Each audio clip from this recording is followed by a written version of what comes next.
সিলেটের প্রাণকেন্দ্রে এক সময়ের শেখ হাসিনা শিশু পার্ক।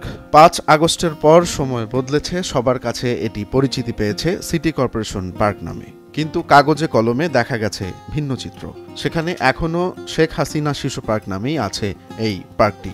সিটি কর্পোরেশন একটা পার্ক, এটার আপনার কার্যক্রম শুরু হয়েছিল ২০০৩-৪ সালে এবং ওই সময় এটার কার্যক্রম শুরু হয়েছিল মন্ত্রণালয়ের অনুমোদন এবং অর্থ বরাদ্দ ছিল, এডিপি অর্থ বরাদ্দ ছিল।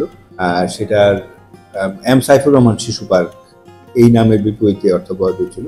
পরবর্তীতে দীর্ঘ সময় এটা বাস্তবায়ন হয় এবং ওই নাম পরিবর্তন করে নতুন একটা নাম ওখানে স্থাপন করা হয়। তো এটা ৫ই আগস্টে এখানে ছাত্র জনতা এখানে নামটাকে পছন্দ না করাতে এখানে ভাঙচুর করে।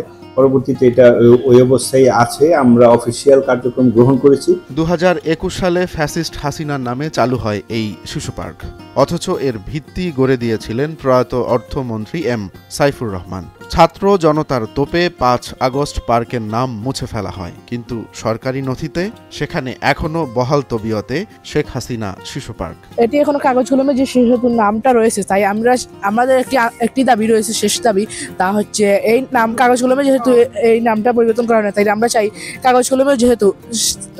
কাগজ কলমেও এই নামটা পরিবর্তন করা হোক। তো আমাদের সরকারের কাছে এটা আবদার থাকবে এবং অনুরোধ থাকবে যে পার্কটার নাম চেঞ্জ করে অতি শীঘ্রই শিশু পার্কে রূপান্তরিত করার জন্য, যেটি খুবই দরকার। এবং স্বৈরাচার বিরোধী আন্দোলনে আমরা যেহেতু সোচ্চার ছিলাম, আমাদেরকে এইসব বিষয়েও সোচ্চার থাকতে হবে। নগরবাসীর দাবি শুধু সাইনবোর্ড বদলেই চলবে না, নথি থেকেও মুছতে হবে ফ্যাসিস্টের নাম। সিলেট সিটি কর্পোরেশন বলছে নিয়ম মেনেই হবে পরিবর্তন, আর এজন্যই ৬ মাস পেরিয়ে গেলেও কেন সেই নিয়ম মানা হচ্ছে না তা নিয়ে উঠেছে প্রশ্ন।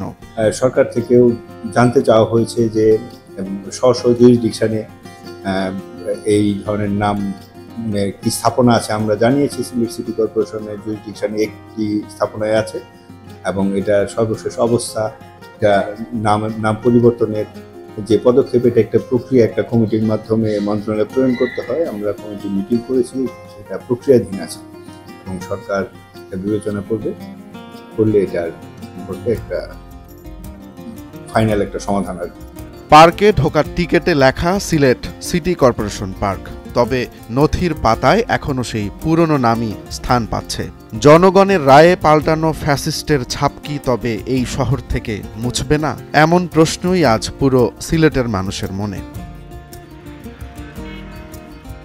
রোমান্স তালুকদার, নয়া দিগন্ত।